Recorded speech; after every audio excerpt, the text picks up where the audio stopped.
Добрый день, дорогие друзья. В эфире программа «Якутск сегодня». За режиссерским пультом Мария Новгородова и Николай Слепцов. У микрофона ведущая Саргалана Антонова. Сегодня, 18 апреля, отмечается Всемирный день памятников и исторических мест. К сожалению, не все понимают, почему так важно сохранять, например, старинные здания. Однако ответ лежит на поверхности. Шедевры архитектуры, исторические места хранят бесценные знания о прошлом, о бытии и нравах наших предков, которые передаются из поколения в поколение. Культурное наследие необходимо для развития страны и ее граждан. И цель популяризации данного дня – это воспитание патриотизма и любви к родине. На территории России насчитывается огромное количество памятников и исторических мест. Многие из них широко известны не только в нашей стране, но и во всем мире. Нам есть чем гордиться и что показать. Но как оценить состояние нашего архитектурного наследия в целом? И что делается на региональном и федеральном уровне для того, чтобы сохранить его для потомков? И в чем именно культурная ценность того или иного памятника? Ответить на эти и другие вопросы мы попросим сегодня гостей нашей студии. Итак, это заместитель руководителя Департамента Республики Саха-Якутия по охране объектов культурного наследия Гаврил Михайлович Терентьев. Добрый день. Добрый день. И председатель Якутского республиканского отдела Всероссийское общество памятников истории и культуры Руслан Васильевич Васильев. Здравствуйте. Добрый день. Дорогие друзья, напомню, что наша программа выходит одновременно на телеканале НВК Саха и на волнах Тетим Саха Радио. Мы работаем в прямом эфире. Телефоны нашей студии 32 2066 32 11 66. Пожалуйста, звоните и присоединяйтесь к нашему разговору.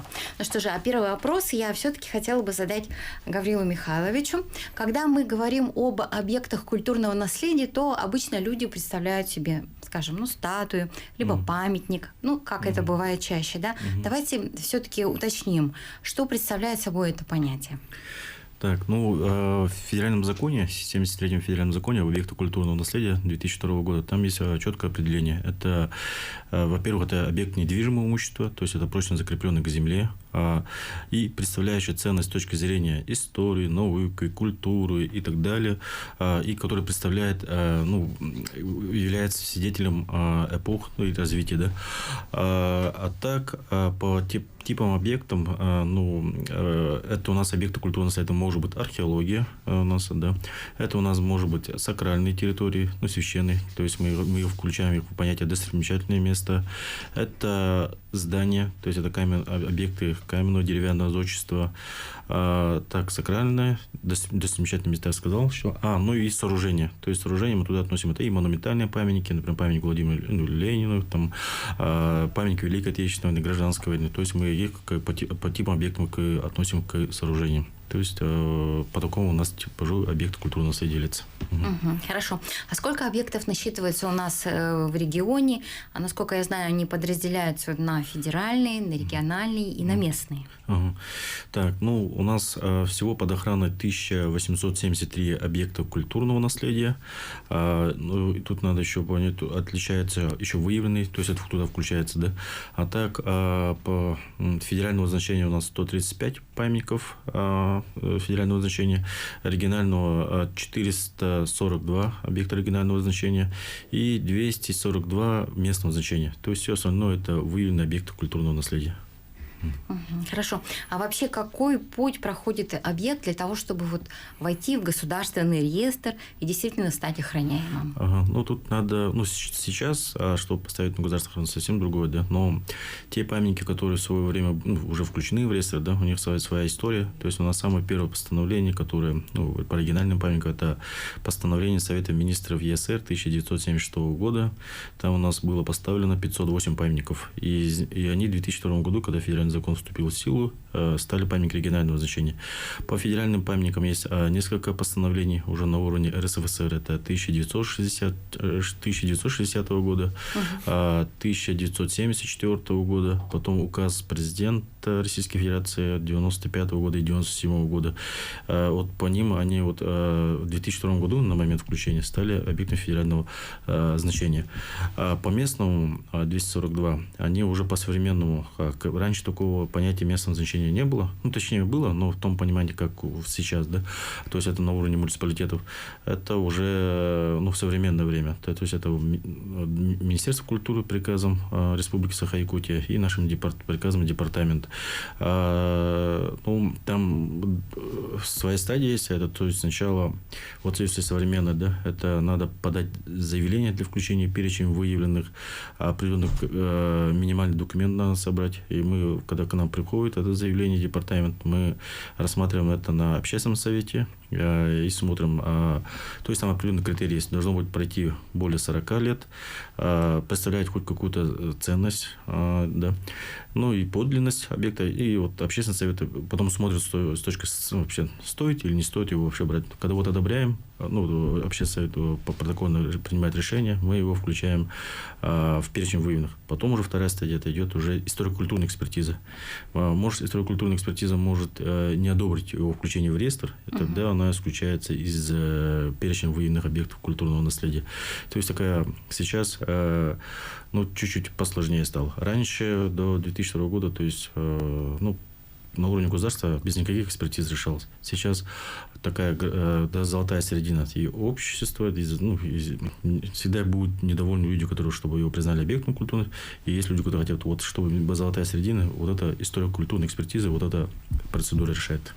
Угу. А кто подает вообще заявку для того, чтобы включить вот тот или иной объект в госреестр? Да, вот. Это должна быть инициатива со стороны кого? Да, эта инициатива, раньше, до 2002 года, это никакой инициативы не надо было, просто государство решало, что надо брать под охрану. А сейчас такое право дано практически всем. Это и физическим, и юридическим лицам, и органам местного самоуправления. То есть любое заинтересованное лицо может собрать определенный минимальный документ, то есть это координаты, местонахождение, там, справку, постановка на кадастру, это кадастровые сведения и так далее, и может подать заявление. Да. Там уже решается общественный совет, экспертиза и так далее. Стоит его брать под охрану или нет. Угу. То есть голос общественности теперь учитывается даже больше, чем в предыдущие годы, да? Угу. Хорошо. В начале года глава республики дал задание разработать книгу-каталог объектов культурного наследия нашей республики. Да? Вот на какой стадии находится эта работа? Что сделано? Есть ли какие-то сложности? Здесь, наверное, мы скажем, да? По этому вопросу, потому что как раз наша организация ВАПИК этими занимается. Да? Мы сегодня уже, скажем, вообще, если по истории, то где-то был такой справочник, в 80-х годах он выходил. Да? Это небольшой справочник черно-белого формата, такой небольшой. Да? И, конечно же, прошло уже более 40 лет, да? И те сведения, которые там, они намного уже устарели, многих памятников уже и нет, они просто физически утрачены. Да? И когда мы проводили, скажем, экспедиционную работу совместно с департаментом по охране объектов культурного наследия, и смотрели паспорта, и, в общем-то, выявляется за это время много неточных сведений. Где-то, скажем, неправильно указаны даты, скажем, да, где-то неправильно, скажем, архитекторы указаны, скажем, далеко ходить не надо, скажем, областное казначейство, да, по документам, по паспорту проходит там как архитектор Баумгартен. На самом деле там абсолютно другой архитектор там, да. Поэтому работа предстоит очень сложная, надо все это исправлять. Но на самом деле исправить это невозможно, допустим, мы не можем исправить, потому что эти документы, они зарегистрированы, они находятся, эти объекты, в едином государственном реестре объектов культурного наследия, да? Но мы, как бы авторы этого документа, мы будем делать как бы свои ссылки, на правильное название, да? Это такая кропотливая работа, но я думаю, что мы где-то должны в мае месяце уже завершить эту работу, и чтобы дальше уже пошла в печать. Но я хочу сказать, что если, скажем, мы первоначально планировали в этот каталог ввести и объекты культурного наследия, скажем, материальной культуры и археологические памятники, то все-таки после такой полемики, дискуссии пришли к тому, что мы вот в этом каталоге будем описывать только те объекты, скажем, Здания и сооружения. Да, вот. А, скажем, археология – это в следующем, да, в таком каталоге будет, ну, как бы разделить, да, потому что, ну, очень много материала, и хочется сделать добротно, чтобы это была такая очень хорошая справочная книга для всех, кто любит свою культуру, для, да, вот, краеведов, для историков, чтобы, для студентов и школьников, чтобы они могли действительно вот, прочитать и найти, узнать об этих памятниках. Ну, вот эти краеведческие материалы, я думаю, что, которые были изданы, вот, как вы говорите, в 80-е годы, они действительно устарели. Наверное, необходимы новые фотографии, да? Это конечно, очень большой объем работы тогда предстоит. Да, поэтому вот в этой работе, скажем, ну, задействована не только, скажем, вот наша организация ВАЙПИК, да, тут подключается и департамент, и УНУСы, там, да, местные образования, там, да, все начинают работать, потому что, ну, невозможно добраться, скажем, да, в арктические районы, там, да, это же безумных денег все это стоит, и, ну, и просто на командировок таких денег нету, поэтому мы обращаемся в местные власти, чтобы и просим их, чтобы они оказали поддержку вот в написании этого каталога, поэтому эта работа такая, знаете, вот всей общественности республики получается, такой коллективный труд. Хорошо. Дорогие друзья, напоминаем, что мы работаем в прямом эфире. Телефоны нашей студии 32 2066, 32 1166. И нам режиссер показывает, что поступил телефонный звонок. Возьмите наушники, пожалуйста. Алло, добрый день, слушаем вас. Алло, здравствуйте. Здравствуйте. И тогда пына. Хорошо. Күйінше 915 жыллаға күйіс өддесілігер мен ағабынан кавалерист Кравин Ильмен Михайловичтің күйіс өддесілігер Москва бар хәлі өппет. Оны генерал Белов Григорий Андреевич келден Нюргун Батыр ден скульптура туон кырыкот бетінен бейбіппетін ойнер бұл көбіті де сыраз бүлбіті. Салават Юлаев дебіті. Он был он Нюргун Батыр дебіт не это Салават Юлаев. Такой же памятник стоит в Феде у Пагатура дебіті. Он был он Сибирин, бе Нюргун Батыр дебіт площадь Победы Салават Юлаев gelin otonu sahan otoya iki полушария удержали толвары пакет içine. Onu yitabın. Хорошо, мы поняли ваш вопрос. Вот, Так, ну я понял то, что вот на площади Ленина, на площади Победы, вот, который вот на монументе, ну здесь я скажу, что на площади Победы только вот предметом охраны, то есть то, что включено, это танк. Все остальное у нас не включено в реестр, так как много обновлений было и так далее, и поэтому должно устояться итог, чтобы его взять под охрану, и поэтому это еще вопрос, то есть это открытый вопрос уже не департамента, а скорее всего жители города Якутска совместно с мэрией или управляющей компанией насчет будущего этого. Мое мнение так. Ну да, тут, конечно, где-то вот товарищ правильный вопрос задает, да, вот, памятник, это чей там, Салават Юлаев, кому там, да. Ну, действительно, это объект не находится под охраной, да, это он как бы архитектурный памятник, и, конечно же, возможно, придет время, когда пересмотрят эту концепцию архитектурную, да, и поменяют, и что-то сделают по-другому, ближе к нашему эпосу, да, к нашей культуре. Ну и сегодня вот мы как раз-таки говорили, да, что в последние годы у нас очень большое значение имеет общественность, поэтому должна быть инициатива снизу для того, чтобы, может быть, частное лицо или, опять-таки, вот как сказали, группа, да, общественников должна написать письмо, обращение уже с определенной целью, и я думаю, что это будет обязательно рассмотрено. Да? Хорошо, Гаврил Михайлович, расскажите подробнее, пожалуйста, о проекте «Сохраним памятники», который реализуется у нас в республике с 2019 года по инициативе главы республики. Ага. Так, ну, начнем, наверное, с того, что вообще ремонтно-реставрационная деятельность, ну, это очень дорогостоящая сфера, да, ну, как и муниципальный бюджет, республиканский бюджет, все это не может это охватить, если, да, и, во-вторых, что это возлагается на собственников, в основном это муниципалитеты, и очень много памятников у нас спецхозяины, то есть бюджетные деньги уже практически уже туда невозможно вкладывать, да, и вот в 2019 году Арсений Сергеевич сделал пример, дал старт акции «Сохраним памятники», где он свои личные средства совместно с супругой выделили 1 миллион рублей на реставрацию памятника в село Черкех Татинского района, именно мельница-топчанка 19 века.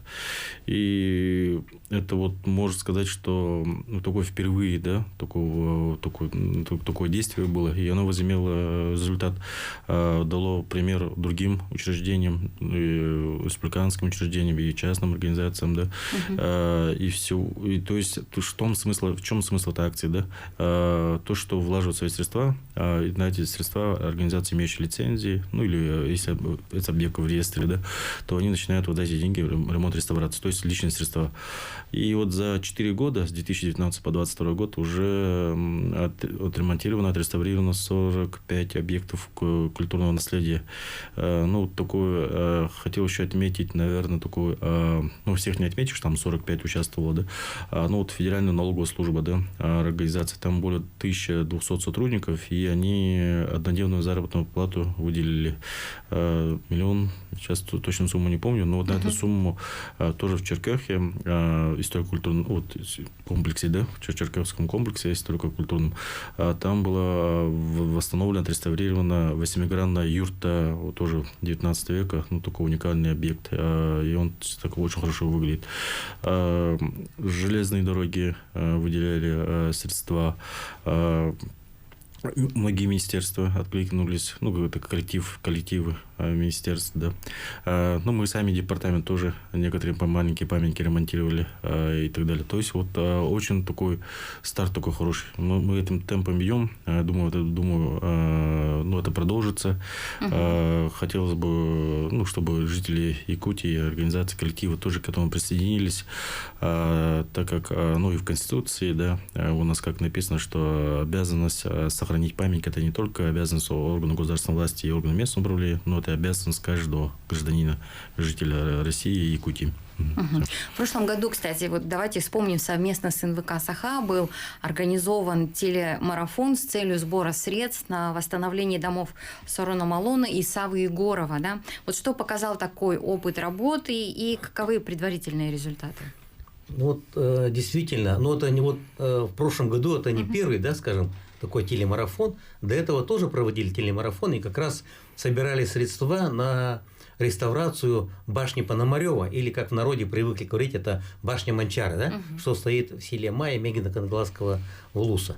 Вот на эти средства как раз и была проведена реставрация. Это уникальные башни, потому что даже вот наши ученые, там тот же Аполлонников, да, они считают, что это, скажем, не во времена Манчара сделано, намного глубже, там еще древнее, там где-то даже в 18 веке, возможно, построена эта башня, да, она, в общем-то, уникальная, напоминает именно русское оборонное зодчество, да. И вот, пожалуйста, благодаря народным средствам она была отреставрирована. А вот потом следующий вот телемарафон, да, как раз мы провели, собрано 2 объекта. Одним из объектов занимаемся наша организация ВайПик, это мы восстанавливаем дом по адресу Чернышевского, 26, да, это дом после пожара, а в 50-х годах в этом доме проживал Дмитрий Иконович Сорона Малон, да, наш лидер такой, да, которого мы, в общем-то, наше общество боготворит, у нас даже целое движение есть, Сорона Малон Фест, потому что это человек, который первым поднял такое общественное движение, и благодаря его такой деятельности появились музеи под открытым небом у нас, такие как музей «Дружба», Черкесский музей политической ссылки, да, и вот наше движение продолжает то, что он двинул с места. Ну и во-вторых, он одним из тех людей, который основал Якутское республиканское отделение. Это в далеком 1967 году.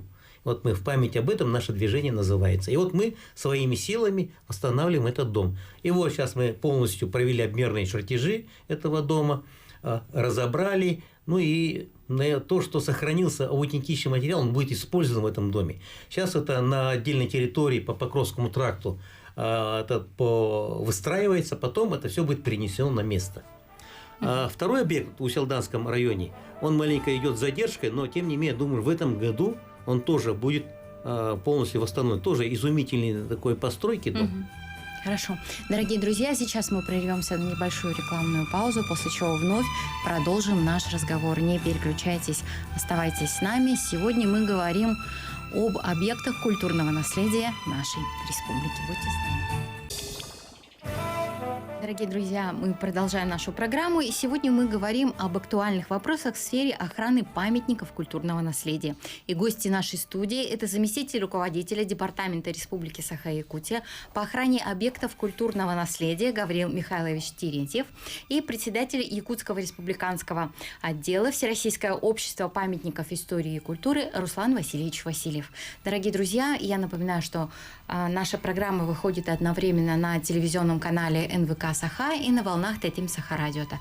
Мы работаем в прямом эфире. Телефоны нашей студии 32 2066 32 11 66. Ну что же, мы продолжаем наш разговор. Мы знаем, что в городе у нас ведутся дорожные работы, идет строительство новых зданий, и между тем центр столицы, как мы знаем, это исторический культурный слой. А вообще, как вот удается найти общий язык с застройщиком, если, например, объект не был внесен в реестр, но несет, например, в себе историческое значение? Вот были прецеденты, я знаю, что со сносом 5-й школы, 8-й школы и так далее. Ну, я думаю, Руслан Васильевич, наверное. Руслан Васильевич. Ну, во-первых, допустим, начнем с бульвара Учителя, да? Когда стали заниматься бульваром Учителем строители, то там, конечно же, случайно наши члены ВАЙПИК, они прошлись там, как раз убрали дом буквально у дороги, улицы Кулаковской, то там обнаружили различные артефакты археологические. Это сразу было заявлено в департамент. Департамент приостановился по закону, приостановил работы, и хотя там были заложены, скажем, федеральные средства, и республиканские средства, работа была на год остановлена. Были проведены археологическо-спасательные работы, и только после этого продолжились работы. Следующий, скажем, такой объект был, это когда проспект. Хорошо, давайте сейчас ответим на телефонные звонки. Так. У нас сразу 2 звонка. Послушаем. Алло, добрый день. Говорите, пожалуйста. Алло, добрый день. Да, слушаем вас. Это я насчет могильной плиты на берегу реки Вилюй, около села Хадан. Эта плита была сделана, по-моему, русским путешественником Крашенинниковым и была на могиле жены. Вы такой памятник видели или нет? Хорошо, так, это первый звонок, и второй сразу примем. Алло, добрый день. Алло, здравствуйте. Здравствуйте. На якутском языке. Да, говорите. По караттан каритону вериди. Тон тух бу шаринина бу бияха тонча тогуч чурбе Аллахтан худда албак кариеш калан турар атта. Хака херигас лукускай бутунну кариештер болбуттара дигине. Онтон моллана жати ото тагысыллаха киндери бередек табиттері тұтан ұлар тонны манны үпіттірі. Айығы ең онтан түрден сыллаққа олғыстарға үпіттірі. Ол онны кәленлер кенлер оғыротынан жарықтан мүттірі. Онны олар кенлер еті хамай интригіне жен уыны көлттен тағарар сигір жентірілдері оңыранлар. Оғыротқа өйдәлді уыны көтан. Осыны хақа әрігер оғыротынан жарықтаныға түйі күш болбыттыр оңына кәлін оттан іспешәнне чоқылуыра бұл мәңа қағаласқа. Орысылудаға қаптағайды керенлер ішінде актөрлеләбіттері оңына геройдар күтті тақыбыттыр. Хақалар только. Онан мұллана түгі тәрігіні оңне жаққа. Ете сигірден түрілдері бейхақа тамяна көскибет харика бинага туту мастуту. Огнаман бохарага бир хилке бар. Ол ону боллана мен чинчиеммен чечирчостан иннан эте макет оңгана тарабы. Че байди? Onu olan öteki tuhara kildiriğini de bilden tur saka istoriyetidir. Kayanda kirekte paniknik bir kutukna kimde kahmat. Onu haydar etinne belirtengi tukayangi tutinne. Хорошо. Все. Спасибо вам за предложение. Давайте по первому вопросу начнем, да? Это первый ты скажи. Так, первый объект, ну, я в Вилюйске. Ну, в Вилюйске у нас памятников в реестре, сразу скажу, мало. Это в основном памятники Великой Отечественной войны, в которые включен, практически каждый населенный пункт, по-моему, было включено. И памятник Гражданской войны, там очень много. И два здания. Это село Батулу, церковь Николаевская. И это здание, где в 1918 году проходился первый съезд Советов в Вилюйском группе районов. Но такого памятника мы не слышали. А так, да, мы можем, тут могилы, да, у нас около 80, наверное, могил у нас под охраной есть, да. То есть, там именно надгробные сооружения, то есть, либо бывает земельный участок под охраной. Но именно такого крашенинников не слышал. Но тут, я думаю, по этому поводу либо выйти в органы местного самоуправления, чтобы они нам заявились, да, либо управление культуры, чтобы они тоже, либо представители общественности. Я думаю, что вот этот надмогильный камень, он, наверное, сейчас просто на берегу реки лежит. Да. Его перенесли, да, и просто он там лежит. Поэтому, на самом деле, это надо его, видимо, собрать энтузиастов, там, да, краеведов, которые могли бы этот камень, взять и перенести к музею, там, скажем, чтобы он там был-то, да, находился, а не просто валялся заброшенным. Это во-первых, да. А во-вторых, конечно, это тема-то интересна. Вот надо, конечно, найти архивные документы, там кто-то, люди, где они жили, да, тогда уже можно что-то говорить, да, о чем-то говорить, что с ним делать дальше. Поэтому тут надо предварительную работу провести. А вот по второму, по чигирям, да, вот действительно, это уникальное сооружение, когда воду поднимали на определенную высоту, да, вот, и дальше она шла самотеком на поля, и поливали поля. И вот в Чорапчинском улусе вот такой один чигирь восстановили. Восстановили, и не просто, скажем, они просили, я вот не помню фамилию, там, да, вот, энтузиастов. Там именно, просто. Да, это человек, который помнил, видел их в работе, и его родители занимались этим делом, там, да, и он собрал вокруг себя родственников, там, да, вот, внуков, еще там энтузиастов, и они вот по тем, которые вот старые там конструкция лежала, они все замерили и по этим чертежам восстановили. И сегодня там стоит этот объект. Да? Вот такой пример яркий, да, казалось. Вот нужно обязательно, допустим, Хара, Тамегино-Кангаласский улус тоже, в принципе-то, должна и администрация поддержать, потому что это как раз вопрос о сохранении нашей исторической памяти. Да, это не просто можно даже, наверное, какой-то проект сделать, да, конечно, на уровне муниципалитета. Да, на уровне муниципалитета, управления культурой. Сегодня же вот буквально в ноябре же вот вышел указ президента Российской Федерации о духовно-нравственных ценностях. Там как раз говорится черным по белому о преемственности поколений, о сохранении нашей исторической памяти. Да? Это мы не обязательно должны сохранять нашу память, которая связана глобально с Россией, скажем, или с республикой. Есть же и локальные там объекты, которые охраняют память конкретного улуса, конкретного наследия. Да? Вот это очень важно. И на самом деле это даже важнее, наверное. И поэтому здесь очень нужно работать именно с общественностью, с населением, да, чтобы вот пошли туда, а ведь потом и создать, может быть, там есть общественная организация, можно ведь написать грант. Да, сегодня на гранты выделяются большие средства, есть президентский грант, есть гранты на уровне главы нашей республики, да, поэтому здесь есть даже для молодежи гранты. Хорошо, у нас вновь телефонный звонок. Давайте возьмем наушники. Алло, добрый день. Алло, я второй раз звоню. Вот вы сказали, что никто не знает, кто такой Крашенинников. Это же русский путешественник известный. И мой отец Сантаев Иннокентий Кононович нам показал эту плиту.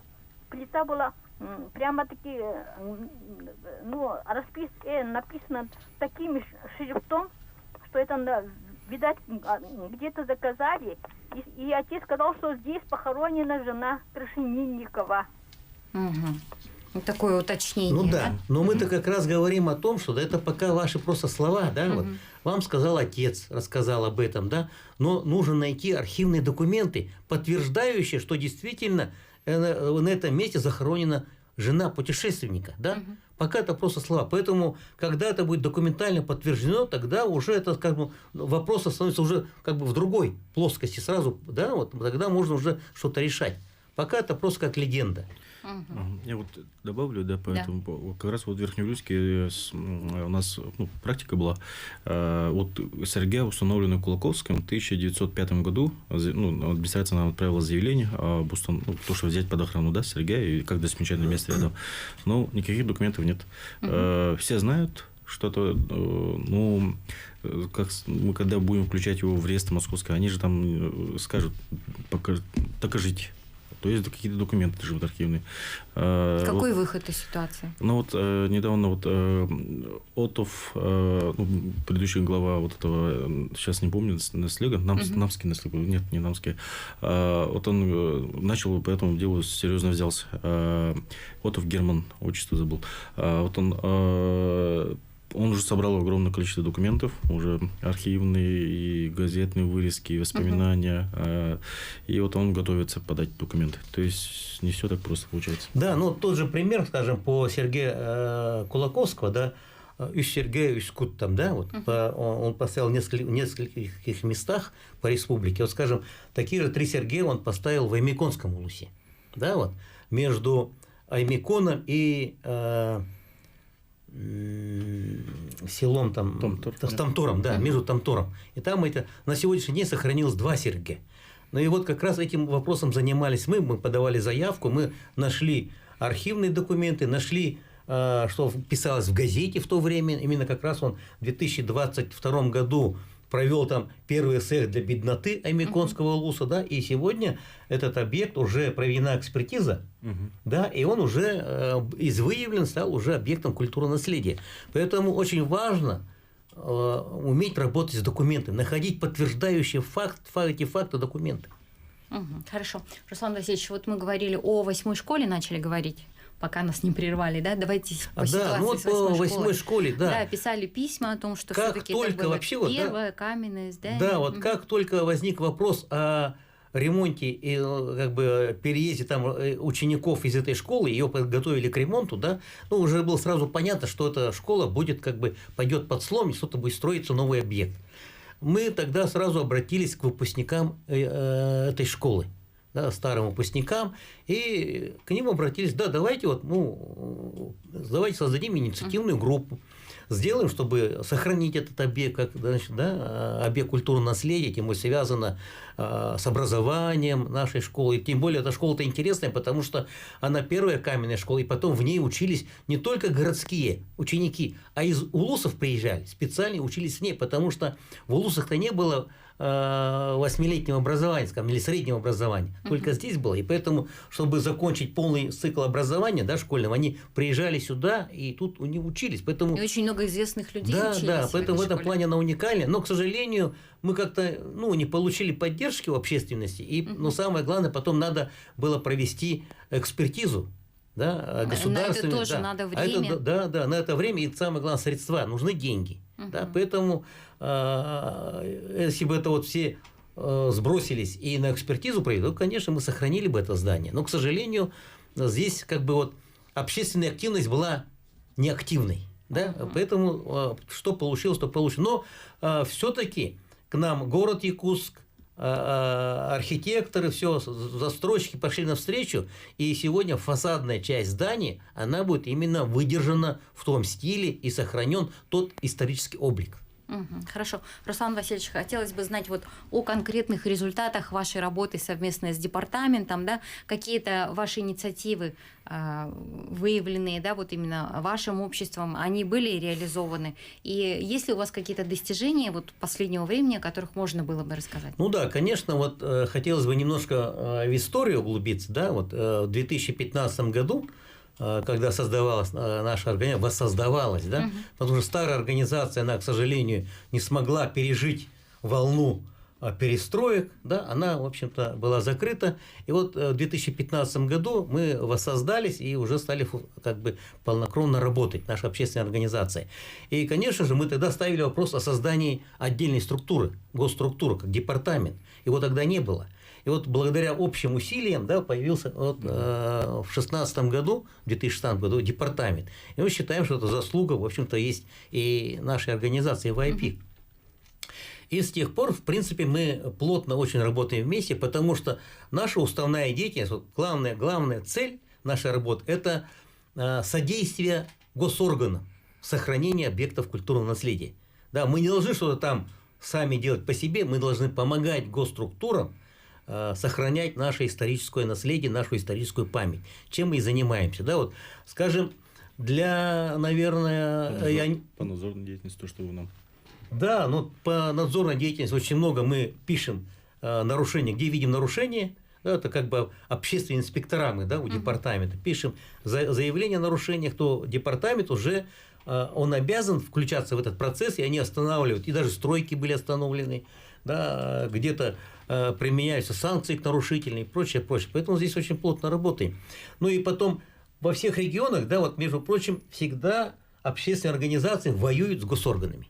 Вот что интересно, вот во всех регионах. Поэтому вот у нас получился такой уникальный случай, это в России все видят, что у нас общественная организация департамента работает очень слаженно. Да, мы спорим, ругаемся, какие-то, да, вопросы обсуждаем, но когда приходим к одному мнению, мы двигаемся в одном русле, да, дополняя друг друга. Это самое главное. Очень важно. Конечно. Хорошо, как сегодняшний день вообще проходит в нашей республике, как отмечается праздник? Так, ну, сегодня во многих районах по памятникам прошли субботники, то есть уборка территории от снега, там, от грязи. Вот уже идут отчеты, там Кобяйский район, Намский район, Ангаласский район уже поучаствовали. Я думаю, завтра или к вечеру мы уже будем знать, где.